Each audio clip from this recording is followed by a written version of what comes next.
Erev Tov, Shavua Tov. I want to take this opportunity to start talking about some of the key halachic questions that are going to arise over Purim in the next 2 weeks.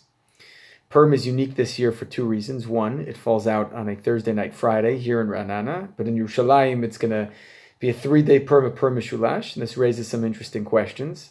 Secondly, we are dealing with a pandemic, which, please God, should subside, but there are still certain questions that we need to address as a result of this. So let's start with question number one. Is one allowed to hear the Megillah via telephone or Zoom or WhatsApp or Skype or through any other electronic device? Do you fulfill your obligation doing this? And of course, there are people who might be in bidud, there are people who might be infected with corona who are not able to leave their homes. What are they supposed to do in this instance? So this is a question which poskim of our generation, the previous generation, dealt with. Rav Moshe Feinstein, Rav Shlomo Zalman Auerbach, Rav Ovadia Yosef. And they also deal with it in the context of whether you can listen to the Megillah through a microphone. Let's say you have a very large shul and there are a lot of kids making noise, and it's hard to hear the sound of the Megillah. Can you use Ramkol, a speaker, for this purpose? Now, Rav Shlomo Zalman Auerbach in Minchat Shlomo, Chelek Aleph, Siman Tet, is very explicit. He has a very specific shita on this, and he's consistent. He analyzes, first of all, how a radio and how a telephone and how a speaker work.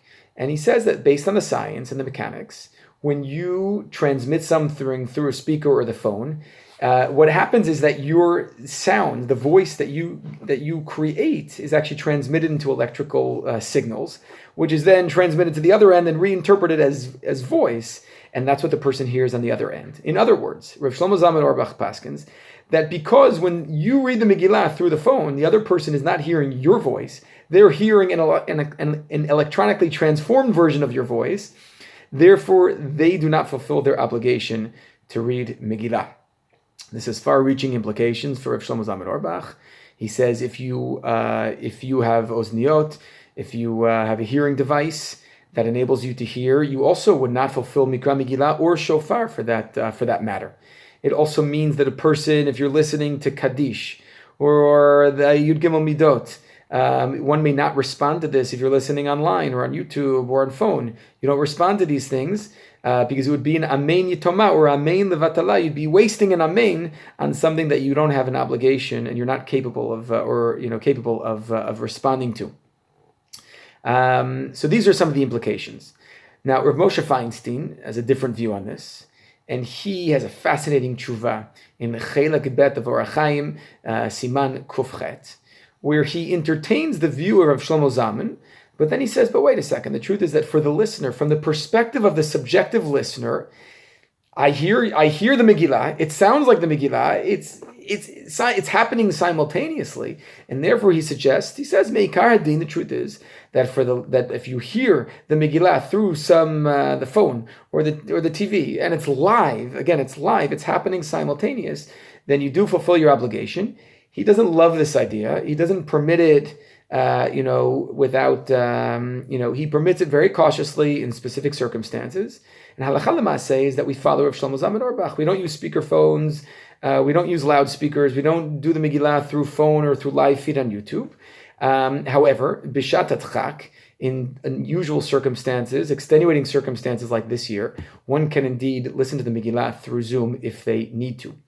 Now, ideally, a person should be able to read the Megillah through a cloth on their own, which you could also do. But I imagine that there will be some people who are in bidud or have corona who are not able to read the Megillah on their own with their own Megillah, and therefore we will provide in our Beit Knesset some Zoom reading so that people can listen live and be able to fulfill their obligation. There are two other features here that are important to know about. When you're listening on Zoom, you should try to read through the Megillah at the same time.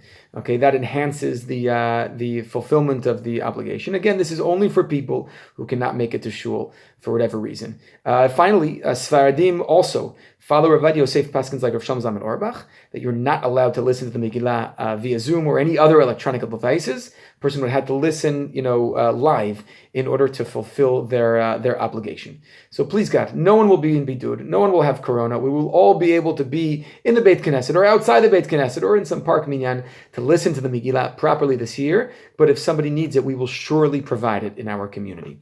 Erev Tov, Shavua Tov. Wishing you a great week ahead.